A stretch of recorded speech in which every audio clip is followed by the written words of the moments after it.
The Arch of Titus monument in Rome is one of the oldest symbols of cultural appropriation.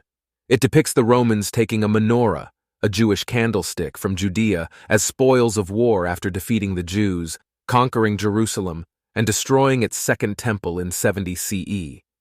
With this victory, and as a way to strip the Jews of their indigenousness with the land of Israel, their synagogues were destroyed.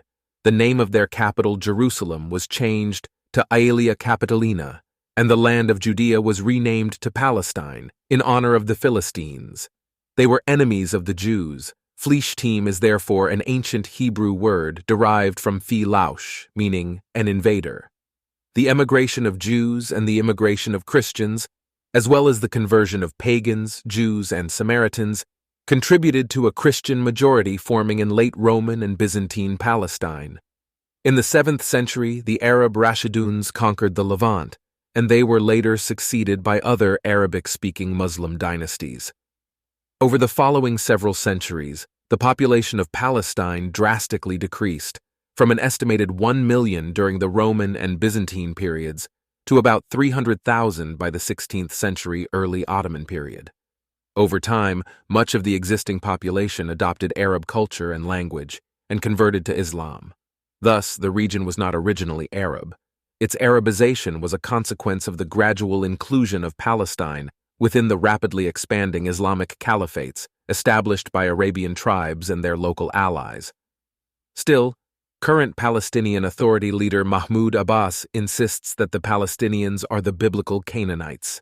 His predecessor Yasser Arafat said the Palestinians are the Jebusites, never mind that neither group has existed for some 3,000 years. In 1898, the term Palestinian was first introduced by Khalil Beidas in a translation of a Russian work on the Holy Land into Arabic. Historian Rashid Khalidi noted that Palestinian identity has never been an exclusive one, with Arabism, religion, and local loyalties playing an important role. Khalidi cautioned against the efforts of some extreme advocates of Palestinian nationalism to anachronistically read back into history a nationalist consciousness that is, in fact, relatively modern. Meanwhile, for the past 3,500 years more or less, Jewish heritage, faith, nationhood, and history, in their entirety, have been wound up with the Jewish people's connection with the land of Israel. Jews simply cannot explain or even understand themselves in the absence of the land of Israel, wrote Carolyn Glick, a senior fellow for Middle Eastern Affairs at the Center for Security Policy. Dig a few inches below the surface in any place in the land of Israel, and you will find archaeological evidence of the Jewish people's millennial ties to the land. Go into any synagogue or Jewish school in the world, and you will find evidence of this basic reality. Hence why the Zionism became dominant in Jewish thinking beginning in the 1800s, as anti-Semitism became unbearable in Europe and the Middle East. In 1886, the Ukrainian Jewish poet Naftali Herz Imber wrote The Hope. Our hope is not yet lost. It is 2,000 years old, to be a free people in our land, the land of Zion and Jerusalem, which became the State of Israel's national anthem.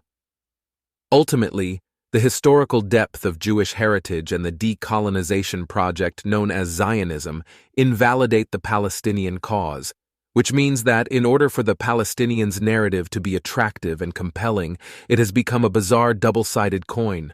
On one side, the complete denial of Jewish nationhood, culture, history, and heritage, and on the other side, the Palestinians' appropriation, the inappropriate or unacknowledged adoption of elements of one culture by members of another one, of Jewish nationhood, culture, history, and heritage.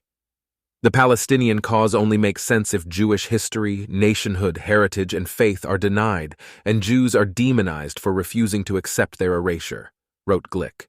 For example, some Palestinians claim that Jesus Christ was a Palestinian, even though it is historical record that he was born to a Jewish family, from the bloodline of King David, in Judea, the homeland of the Jewish people. There is also the slogan, Free Palestine, which was first used by a Zionist group, the American League for a Free Palestine in 1944, to call for the liberation of the Mandate of Palestine from British rule.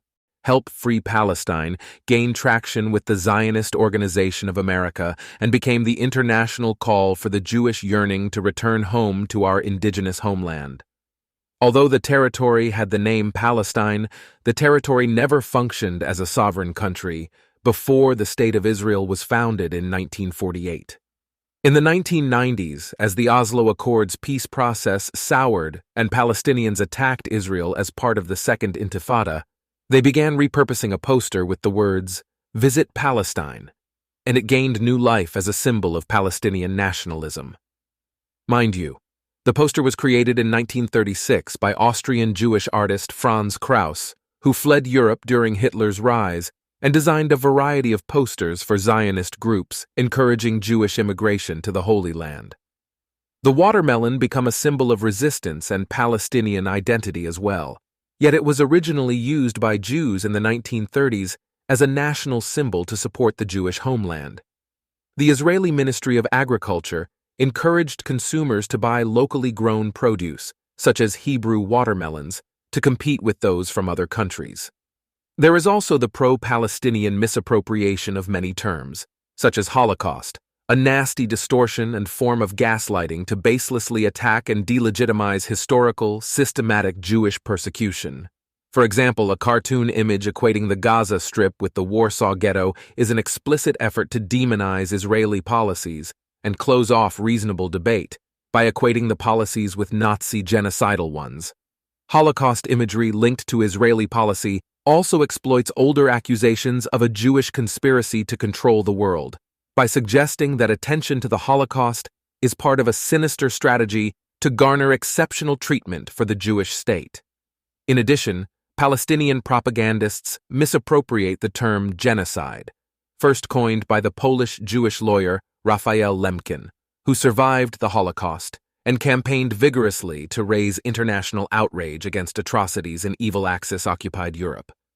By genocide, we mean the destruction of a nation or of an ethnic group, wrote Lemkin. This new word, coined by the author to denote an old practice in its modern development, is made from the ancient Greek word genos, race or tribe, and the Latin side, killing, thus corresponding in its formation to such words as tyrannicide, homicide, infanticide, etc. Generally speaking, genocide does not necessarily mean the immediate destruction of a nation, except when accomplished by mass killings of all members of a nation. The Political Instability Task Force estimated that 43 genocides occurred between 1956 and 2016, resulting in about 50 million deaths, or 1.16 million deaths per genocide. As of writing, the Hamas-run Gaza Health Ministry estimates 28,000 deaths during this Israel-Hamas war, more than 10,000 of which the IDF says are Palestinian terrorists. To be sure, there is absolutely no genocide taking place in Gaza. Pro-Palestinians also misappropriate the term ethnic cleansing. In reality, the last decades have included devastating campaigns of actual ethnic cleansing, such as by the Turkish government against the Kurds, that of Serbia against Muslims and Croats in Bosnia, the one by the Burmese army against the Rohingya, and the mass internment, surveillance, and torture of the Uyghurs in China. Expropriating the suffering of others in an inaccurate and sensationalist way not only trivializes the horrors experienced by groups persecuted because of their ethnicity.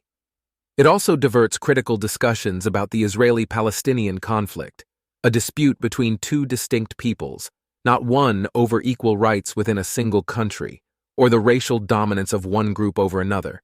The Palestinians have had many opportunities to establish their own state, next to Israel, but they have turned down each one because they and their Arab and Muslim partners would rather try to remove a Jewish state from the Middle East than build a country of their own.